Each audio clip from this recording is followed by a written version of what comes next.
Non mais c'est incroyable comment c'est des masterclass sur masterclass ces épisodes de Solo Leveling. Mais on en parle juste après le générique.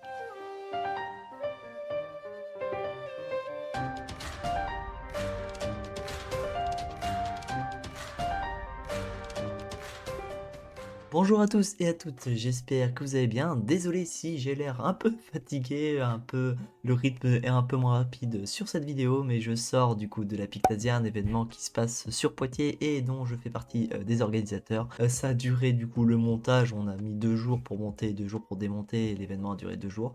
Mais voilà, je vous en parle pas vite fait. Enfin, je vous en parle vite fait pour dire mon état, mais en tout cas, c'était incroyable. En tant qu'organisateur, bien sûr, on a dû courir à droite à gauche, mais en tout cas, l'événement était cool, c'est bien passé, les visiteurs étaient contents, et c'est le principal. Mais bon, voilà, ça c'était juste pour les petites informations, ceux qui me suivent sur Insta, vous le savez déjà. Mais bref, on passe à la review, on est là pour ça aujourd'hui. Aujourd'hui, on est là pour la review de l'épisode 7 de la saison 1 de Solo Leveling, qui va venir adapter du chapitre 25 à 27 du manga ou du webtoon, hein, vous l'appelez comme vous voulez. Alors il faut savoir que je vous ai dit que ça allait jusqu'au chapitre 27, mais la fin du chapitre 27 n'a pas été mis dans cet épisode, on en reparlera plus tard, mais c'est autre chose qui a été introduit dedans, on verra si c'est cool ou si c'est pas cool. Mais sur ce, comme d'habitude, on va faire un court résumé de l'épisode et ensuite je vous donnerai mon avis sur cet épisode qui pour moi est une masterclass, il n'y a pas grand chose de négatif à dire dessus. On commence cet épisode tranquillement avec du coup un rapport qui a amené du coup à l'espèce de brigade qui est censée surveiller les chasseurs et l'activité des chasseurs et qui va donc revenir sur les exploits qui a été fait du coup par notre protagoniste et le petit Richou dans le donjon précédent. C'est-à-dire que dans ce genre de situation, d'habitude, un rang D et un rang E qui sont beaucoup moins forts que le reste de l'équipe qui sont dans le portail, dans le donjon, vous l'appelez comme vous voulez, d'habitude fuit en fait le combat et laisse le portail ouvert et laisse une autre équipe aller tuer le boss. Sauf que là, c'est très particulier puisqu'ils ont tué le boss et ensuite sont sortis du portail, ce qui est très suspect. Et donc on va voir que ça les attire, ça attire l'attention du coup de ces personnes et particulièrement de la personne qui a été informée, qui a bien vérifié le schéma de puissance du coup de notre protagoniste qui était K10 et du coup qui était vraiment bas de l'échelle de rang E puisque la moyenne est à 50 ou 60 je crois pour les rangs E. Enfin bref, en gros que il a bien vérifié qu'il n'y avait pas de double éveil et que c'est vraiment intriguant et bizarre ce qui se passe à ce moment-là, qu'il faudra surveiller ça. Suite à ça, on voit du coup notre protagoniste qui va venir manger et boire avec sa sœur, il va venir profiter, fêter, on sait pas trop.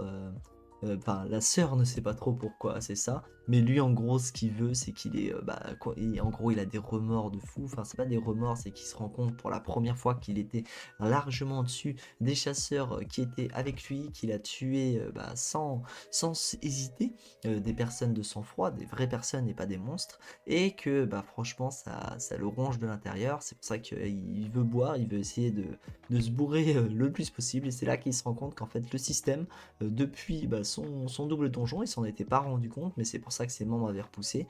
En gros, il est immunisé contre tout ce qui est en gros poison et ainsi de suite, ce qui fait que son corps va en gros éliminer toutes les toxines. Il va donc essayer de vérifier ça en buvant énormément de bière, mais à chaque fois du coup ça va venir éliminer les toxines. Suite à ça, on va voir du coup le petit Richou qui le rappelle pendant sa sieste pour essayer d'avoir une discussion avec lui. Ce qu'il veut, c'est construire une guilde avec lui, sauf que pour construire une guilde, il faut au moins réussir à finir en gros 20 portail de rang C et il va lui demander de son aide sur 19 portails pour pouvoir avoir cette guilde. Et la compensation qu'il lui donne, c'est 30 milliards de won, ce qui est titanesque, et sauf que sur le moment, notre protagoniste va refuser. Alors pourquoi il lui propose autant? C'est parce que il a besoin de quelqu'un du coup pour réussir à monter cette guilde et la proposer à son père et à l'entreprise de son père parce qu'il veut être à sa tête à la place de son frère qui lui n'est pas un chasseur. Et pourquoi et en gros pour réussir ça il a besoin de quelqu'un de haut rang, un rang S de préférence, sauf que il n'y a pas de rang S disponible dans le pays, il n'y a que 7 rangs S et le seul qui serait disponible a pris sa retraite. Et du coup lui il veut réussir à construire cette guilde grâce à notre protagoniste, sauf que comme je vous l'ai dit, il l'a refusé. À la suite de cette proposition dans ce café, on va avoir du coup ce qu'on a eu à la fin de l'épisode. À la fin d'épisode, on a eu un personnage mystère. Donc en fait, on va revoir qui c'est et on se rend compte qu'en fait c'est le frère, c'est un rang S et c'est le frère de la personne que notre protagoniste a tué dans l'épisode précédent, qui veut retrouver ceux qui auraient buté son frère, hein, clairement. Et en gros, on apprend que il a un petit répit, c'est-à-dire que s'il part tout de suite d'Amérique pour aller tuer nos deux personnages dans le Japon, tout de suite ça mettrait en péril un peu sa guilde en Amérique. Donc il y a un petit laps de temps avant qu'il arrive au Japon, mais ça va vite barder. Du coup, les conséquences des actes de Song, notre personnage principal, va vite arriver et va vite le rattraper. Rapidement avec ça, on revoit un peu le système, puisque on a Song qui va du coup aller courir avec sa sœur et qui va se rendre compte qu'en fait, une fois qu'il a fini ses quêtes quotidiennes, le compteur ne se finit pas et il peut aller jusqu'au double de ce compteur. Et arrivé à ce double, il a une récompense, une quête bonus. Et là où dans ces quêtes bonus, il va avoir une boîte mystère avec une nouvelle clé, qui est une clé de rang S. Et il va du coup vouloir essayer de rentrer dans ce donjon en se disant j'ai level up et je vais pouvoir encore plus level up, je peux pas m'arrêter là. Sauf que arrivé là-dedans, il va arriver face à un Cerbère qui va être hyper fort, vie rouge et tout ça. Et on va avoir un combat avec... j'en parlerai juste après, mais ce combat était incroyable. Incroyablement animé et tout ça. Mais un combat face à Cerbère, après beaucoup de difficultés, il va se rendre compte que il n'est pas au niveau dans ce rang S. Et on va finir du coup avec lui qui dit que s'il continue, il va clairement mourir, mais qui reviendra combattre les personnes du coup à l'intérieur de ce portail plus tard, une autre fois. Voilà, c'est tout pour le résumé de cet épisode. Et qu'est-ce qui m'a plu dans cet épisode? Déjà, ce que j'ai énormément aimé, c'est le fait qu'ils aient réellement appuyé sur les trucs du système. On a eu énormément de notifications en gros les notifications de jeux vidéo. Là on a eu énormément dans l'épisode, on a appris énormément sur le système et ainsi de suite, et ça a été vraiment appuyé pour nous montrer que vraiment Sung, lui il n'est pas régi comme le reste des chasseurs de ce monde. C'est vraiment comme s'il était dans un jeu vidéo, et franchement ça a été appuyé de plusieurs manières, que ce soit avec ses PV, que ce soit avec les récompenses, que ce soit avec les compétences qu'il utilise, la compétence sprint qu'il utilise contre le Cerbère. Franchement ça j'ai adoré. Ensuite les OST, que dire de plus que les OST, que ce soit l'OST avec le ton un peu sérieux qu'on a eu quand lui il avait, d'ailleurs ça a été hyper bien fait ça, le fait que lui se questionne, il est là en mode oui j'étais largement au-dessus d'eux et j'ai pas hésité à tuer des humains alors que c'est pas normal, et le fait qu'il se ronge là-dessus, qu'il voulait vraiment se bourrer la gueule. Franchement, je trouvais ça, je trouve que ça a été hyper bien fait, et le fait que par la suite on enchaîne direct sur du coup le petit la petite discussion du coup avec le Richou, et que cette discussion en fait on l'a en entier, on n'a pas des flashbacks. Franchement je suis content qu'il l'ait mise en entier, puisque dans le Mania on avait une partie de la discussion, puis on avait la suite de la partie de la discussion, il y avait des trucs entre les deux.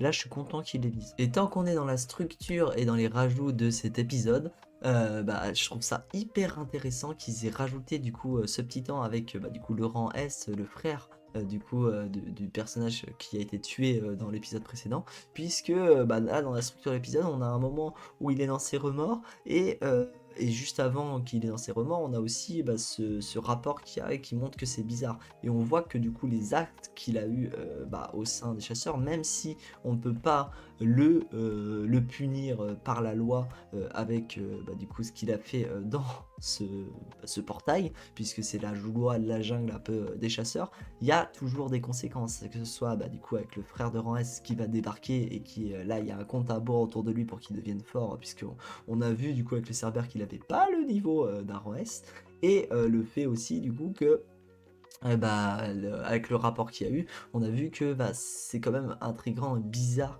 ce qui vient d'arriver, puisque lui il est classé de rang E, et même comme le pire des rangs E, donc c'est bizarre quand même qu'il s'en sorte comme ça, et on voit du coup les soupçons qui commencent à peser sur lui, et du coup les conséquences de ses actes. Maintenant, comment parler de cet épisode sans parler de ce combat avec ce Cerbère, les plans de caméra, les petites astuces de jeux vidéo utilisées, que ce soit les heals de potions et ainsi de suite, où on a bien insisté là-dessus, les compétences qu'on voit s'ajouter tout ça, le fait aussi que il n'y ait pas eu de censure et qu'il y a eu de l'animation de dingue, hein, qu'on se le dise.